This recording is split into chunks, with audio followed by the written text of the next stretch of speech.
IVF treatments పై 20,000 discount. Doctor consultation మరియు ultrasound scan ఉచితంగా అందిస్తున్నారు. 49 అంటే సంతానం, 49 అంటే సంతోషం. నమస్కారం మేడం. నమస్తే అండి. మొన్న చూసుకున్నట్టయితే మోడీ గారు రోడ్ షో చేశారు మేడం. 3 పార్టీలు కలిపి అసలు జన ప్రభంజనం అని చెప్పేసి అని అంటున్నారు విజయవాడలో. మరి దాన్ని ఏ విధంగా చూడొచ్చు? అసలు ప్రజలకు ఏం చెప్పాలని ఈ రోడ్ షో అంటారు? మోదీ గారు ఎన్నికల ప్రచారంలో భాగంగా విజయవాడ రోడ్ షో అనేది వచ్చారండి. మోదీ గారు రోడ్ షోలో వచ్చారు కానీ మరి ప్రజలను ఉద్దేశించి ఏమన్నా మాట్లాడారా?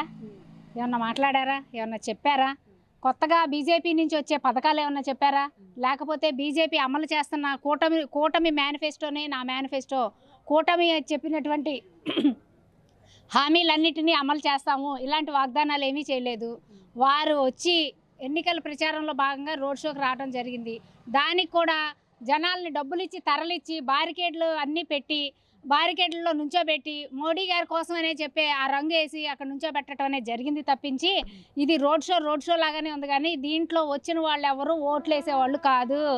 వచ్చి మోదీ గారిని మళ్ళీ మనం ప్రధానమంత్రిగా ఆయన చూస్తామో లేదో అని ఒక పక్కనేమో సినిమా స్టారు, పవర్ స్టార్ ఒక పక్కన మోదీ గారు, వాళ్ళని చూడటానికి వచ్చిన జనమే తప్పించి వీళ్ళల్లో ఓట్లు వేసేది ఎవరూ లేరు. ఓట్లు వేయాలనన్నా మేనిఫెస్టోని నమ్మాలన్నా అది జగన్ గారికే సాధ్యం. జగన్ గారి మేనిఫెస్టోని ఈరోజు నమ్మేటట్టుగా జనం ఉన్నారు తప్పించి వీళ్ళు చెప్పిన కూటమి మేనిఫెస్టో ఒక రోజు ఉంటే ఒక రోజు ఉండదు. వీళ్ళు చెప్పిన మాటల మీదే జనాలకు విశ్వాసం అనేది లేదు. మరి జనాలు విపరీతంగా వచ్చారు. ఈసారి ఎలాగైనా సరే గెలిచేది కూటమి అని చెప్పేసి చెప్తున్నారు కదా మేడం. అసలు కూటమి గెలిచే ఛాన్సే లేదండి. కూటమి అసలు జగన్మోహన్ రెడ్డి గారిని చూసి భయపడే వీళ్ళు ముందు కూటమి కట్టారు. కూటమి కట్టిన ఈ రోజు కూడా కూటమిలో కుమ్ములాట్లు.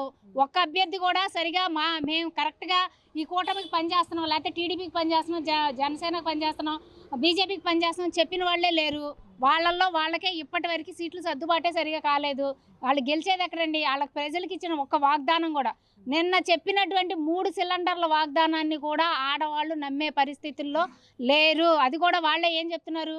పసుపు కుంకుమ అని చెప్పారు చంద్రబాబు నాయుడు గారు. పసుపు కుంకుమ ఎలక్షన్స్ ముందు చెప్పారు, ఆ తర్వాత ఇవ్వలేదు.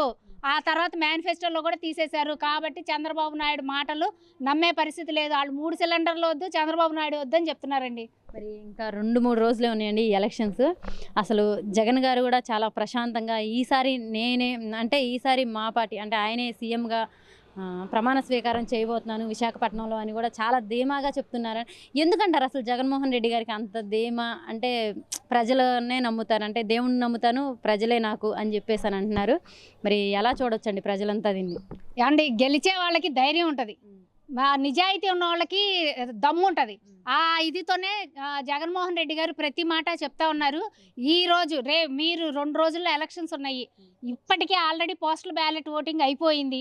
దాంట్లో కూడా జగన్మోహన్ రెడ్డి గారు ప్రభంజనమే. ఇవన్నీ కాదండి, మొన్న ఇంటర్వ్యూ చూశారు. జగన్మోహన్ రెడ్డి గారి ఇంటర్వ్యూ ఒక పక్కన, చంద్రబాబు నాయుడు గారి ఇంటర్వ్యూ ఒక పక్కన. ఆ వ్యూసే చెప్తున్నాయి రాబోయేది ఎవరి గవర్నమెంట్ అనేది. జగన్మోహన్ రెడ్డి గారిని చూడటానికి కానీ ఆయన ఊరికే మాటలు చెప్పే ముఖ్యమంత్రి అయితే కాదు, ఆయన అమలు చేసి చూపిస్తున్నారు.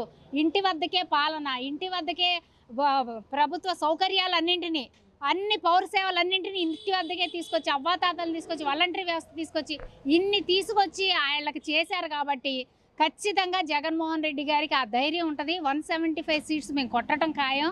బీజేపీ ఎంత ప్రచారం చేసినా, మోదీ గారు వచ్చినా, అమిత్ షా గారు వచ్చినా, ఆఖరికి చిరంజీవి గారు రేపు పొద్దున వచ్చి పవన్ కళ్యాణ్ గారికి ఏది చెప్పినప్పటికీ కూడా కూటమిని నమ్మే పరిస్థితుల్లో లేరు. 175 స్థానాల్లో ఇంకొక విషయం ఏంటంటే 175 స్థానాల్లో అభ్యర్థులను ఎవరు చూడట్లేదు.